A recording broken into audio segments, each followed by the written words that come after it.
मुझसे बोला फिर से वो बातें दोहराई।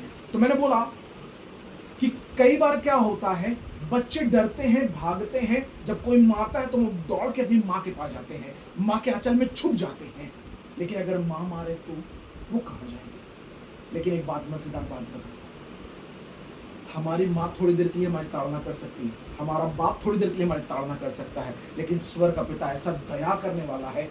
हम कितनी कमियां हो, हम में कितनी बुराइयां हो, मुझे फिर से वही बात आती है याद, उड़ाऊ पुत्र के बारे में। सब कुछ लेके चला गया। अब कहूं तो बाप के साथ रिश्ता नहीं बचा, बाप के साथ संबंध नहीं बचा, बाप का जो कुछ बाप का था उसके अधिकार में सब लेके चला गया है। लौट के आया, बाप ने उससे पूछा नहीं है जो मैंने दिया था तुमने उसका क्या किया।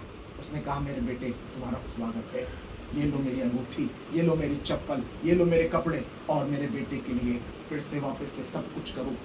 हम क्या कहते हैं, मैं क्या बताना चाहता हूँ, जब हम स्वर्ग परमेश्वर पिता के साथ होते ना, हमने बहुत कुछ खोया है। प्रभु हमारे खोए हुए को बार बार नहीं पूछता, लेकिन हमें फिर से जो हमने खो दिया है, फिर से स्वर्ग का पिता हमारे हाथों में लौटा देता है। ऑनलाइन देखने वालों को भी मैं कहता हूँ, प्रभु के लोगों, आपसे प्रभु प्यार करता है। यदि आपने खोया है कुछ भी, तो प्रभु स्वर्ग का पिता में प्रार्थना है आप सबको लौटाए वो बरकतें, वो आशीषें। हम सभी जो बैठे हैं प्रार्थना करने, हम सब में कुछ ना कुछ कमियां हैं, किसी ना किसी कारण से हमने कुछ ना कुछ खोया। लेकिन इसका मतलब ये नहीं है कि स्वर्ग का पिता हमसे लेने वाला है। स्वर्ग का पिता हमसे लेने वाला नहीं है, वो हमारे हाथ को इसलिए खाली करता है कि उससे बड़ी बरकतें हमारे हाथों में सौंप दे, उससे बड़ी आशीषें हमारे हाथों में सौंप दे। हमें छोटी छोटी आशीषें दे के सिखाता है कि हम कैसे छोटी छोटी चीजों में विश्वास योग्य ठहर सकते हैं कि नहीं, बन सकते हैं कि नहीं। बाइबल फिर से कहती है दो मनुष्य हैं जिनके पास घर है, समस्याएं हैं, लेकिन समस्याओं का समाधान प्रभु के पास है।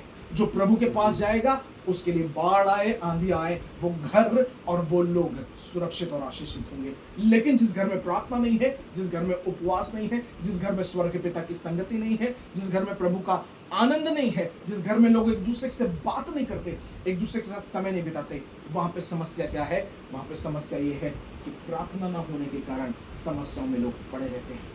मुझे भजन संहिता की बात याद आती है। दाऊद कहता है धर्मी जन 7 से 70 बार भी गिरे तो भी उठ खड़ा होगा। क्यों? क्योंकि उसका भरोसा स्वर्गीय परमेश्वर पिता पर बना है। वो हियाव बांध कर बड़े बड़े काम करने वाला है। ओ धन्यवाद।